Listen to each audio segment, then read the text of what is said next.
2026 எல்லா ராசிக்காரர்களுக்கும் மன நிம்மதி என்பது மிக மிக முக்கியமானது.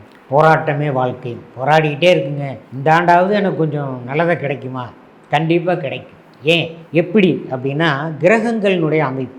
சனி பகவான் குரு பகவானை பார்ப்பதை விட குரு பகவான் சனி பகவானை பார்க்கும் பொழுது, அப்போ குரு பார்க்கக்கூடிய ராசிகள், குரு நின்ற ராசிகள், குருனுடைய சாரத்தில் இருக்கக்கூடிய ராசிகள் எல்லாம் இந்த ஆண்டு மன நிம்மதி பெறக்கூடிய, இதுவரை போராட்டமான வாழ்க்கையிலிருந்து வெளியில் வரக்கூடிய ராசிகளாக அமையும். அதில் முக்கியமான ராசிகள் மிதுனம், கடகம், துலாம், விருச்சகம், மகரம், கும்பம், மீனம். அதே மாதிரி கடகராசியிலே அதிபதியாக இருக்கக்கூடிய சந்திர பகவானுடைய அம்சமும் சிறப்பாக இருப்பதனால மன நிம்மதி, மன நிறைவு. போராட்டமே வாழ்க்கை. இந்த போராட்ட வாழ்க்கையிலிருந்து நான் எப்போ விடுபடுவேன்? உங்களுக்கு இந்த 2020 குருனுடைய சம்பந்தம் உள்ள ராசிகள், குருனுடைய சாரத்தில் பிறந்தவர்கள், தனுசு மீன ராசியில் பிறந்தவர்களுக்கு கண்டிப்பாக இந்த ஆண்டு நிம்மதி கொடுக்கக்கூடிய ஆண்டாக அமையும் என்பதில் எந்த ஒரு ஐயமும் இல்லை.